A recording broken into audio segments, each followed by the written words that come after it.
Anna Karenina, When Love Becomes Fate. Welcome to a journey into one of the most profound stories ever written, a journey through the heart of 19th century Russia, into the world of the legendary writer Leo Tolstoy and his timeless masterpiece, Anna Karenina.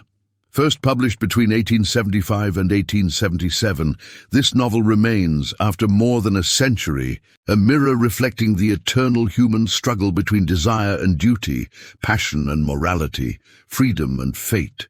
It is not merely a tragic love story. It is the story of the human soul, torn between the longing of the heart and the chains of society.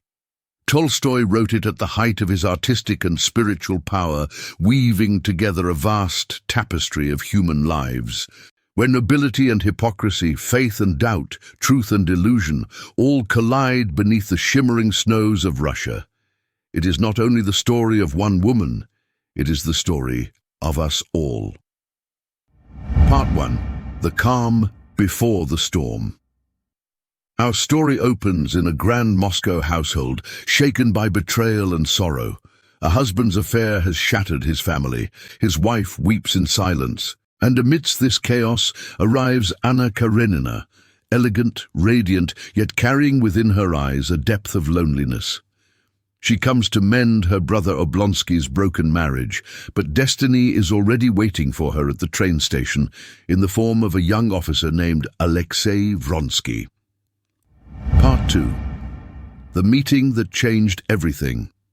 At the train station, under grey clouds heavy with snow, Anna meets Vronsky for the first time.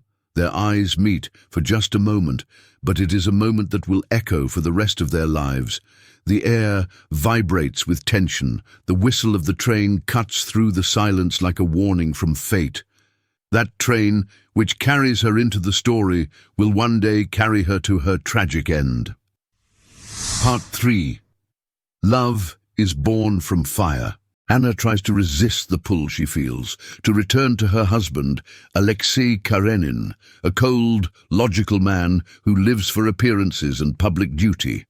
He sees her not as a woman, but as a symbol of respectability. But Anna's heart has awakened. Can one live without love, she wonders. Soon she and Vronsky surrender to a passion that defies reason, a love that society calls sin, but that feels to them like truth itself. Part 4. The War with Society. Moscow and St. Petersburg, two glittering cities filled with carriages, chandeliers and hypocrisy. When rumors of Anna's affair spread, she becomes the talk of every salon. Once admired, she is now shunned. In the theaters, people turn away. In churches, whispers follow her steps. But Anna, proud and defiant, chooses love over reputation. For her, this forbidden love is freedom, but in this world, freedom is the greatest sin. Part 5. The Torn Mother. Anna gives birth to a daughter by Vronsky, but is denied her son from her first marriage. This wound breaks her heart in two. The mother in her and the lover in her cannot coexist. She dreams of both children, but society will only allow her to have one and take everything else away. Part 6. Love becomes a prison. Anna and Vronsky flee abroad to start anew, but the dream begins to fade. Vronsky, once a daring rebel, now feels trapped by the very love he fought for. He longs for the excitement of his old life. Anna senses his distance. Her heart, once full of joy, becomes consumed by jealousy. "I love him," she whispers, "but I fear him too." Love turns to obsession. Passion becomes pain. Part 7. Levin. The Search for Meaning. Far from the glitter and scandal lives Konstantin Levin, a humble landowner and philosopher. Levin is Tolstoy's mirror, a man seeking the true meaning of life. He finds peace in the countryside, among the peasants, in honest work, in faith and in love. His pure love for Kitty, who once rejected him but later sees his goodness, stands in contrast to Anna's doomed passion. Through Levin, Tolstoy shows that true happiness lies not in desire, but in simplicity and truth. Part 8. Descent into Darkness. Anna begins to unravel. Her mind, once sharp and radiant, is now a storm of doubt and despair.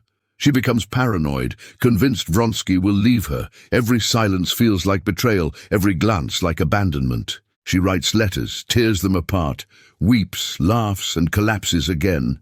Society has destroyed her, and God seems to have turned away. "I no longer know who I am," she says, "or where I belong." Part 9. The Final Act. One night after a bitter argument, Anna runs out into the cold streets. Snow falls thick and silent. The same train station looms before her. The same iron rails that once brought her love. Now they await her end. She thinks of her children, her love, her shame, and realizes there is no way back. "I will end this pain, and no one will judge me again." The train roars into the station. She closes her eyes and steps forward, a single shattering moment, and silence. Part 10. The meaning of her death. Anna isn't just a woman who messed up. She is a symbol of human truth. She dared to follow her heart in a world built on lies. Tolstoy did not condemn her. He made her a martyr of honesty. Through her fall and through Levin's awakening, he shows two sides of humanity: the destructive power of passion and the redemptive power of faith and simplicity. All life is simple, Levin realizes, if only we listen to our hearts. Philosophical conclusion.